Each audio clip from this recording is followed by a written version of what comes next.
And obviously, race is the elephant in the room, and we all understand that. But unless it is talked about constantly, it's not going to get better. People get bored. Oh, is it that again? They pull in the race card again. Why do we have to talk about that? Well, because it's uncomfortable. And there has to be an uncomfortable element in the discourse for anything to change. Whether it's the LGBT movement or, women's suffrage, race, it doesn't matter. People have to be made to feel uncomfortable. And especially white people, because we're comfortable. It's like you're at the 50-meter mark in a 100-meter dash. And you got that kind of a lead. Yes, because you were born white, you have advantages that are systemically, culturally, psychologically there. And they have been built up and cemented for hundreds of years. People want to hold their position. People want the status quo. People don't want to give that up. And until it's given up, it's not going to be fixed. I think that we do live in a difficult time, and it doesn't do a whole lot of good. We all know the situation, and it gets beaten up every day by talking heads, and it starts to get personal, and I think we all know why. We all know where the source is, where a lot of the division comes from. But to dwell on that sometimes I think is the wrong way to go, because it's so obvious now. It's boring, the childishness and the gratuitous fear-mongering and race baiting has been so consistent that it's almost expected. The bar has been lowered so far that I think it's more important to be thinking about what to do at a more organic, roots-based, level. Thinking about the efforts to restrict voter registration. Comments that demean cultures, ethnic groups, races, women, those sorts of things. What can be done in an organic way to fight that? Because we know how everything happens. We know where the power in the country is. We know the racism that exists. But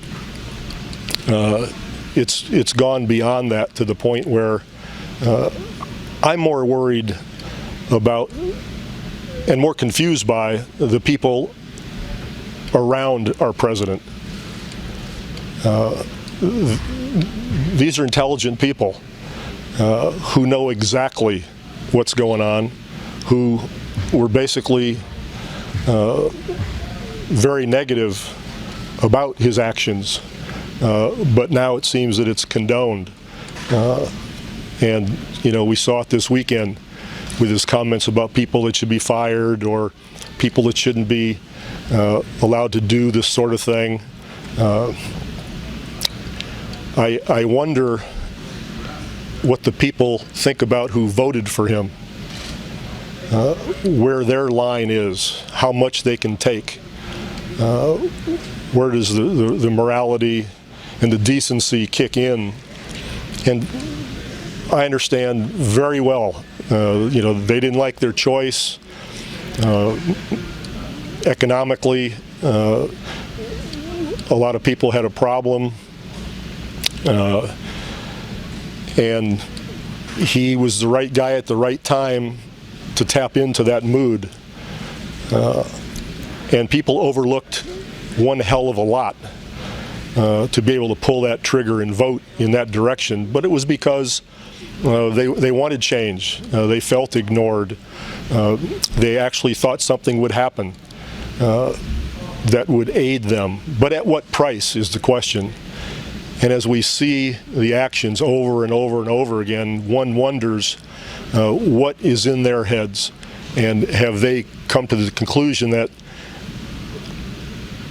they had the wrong vehicle.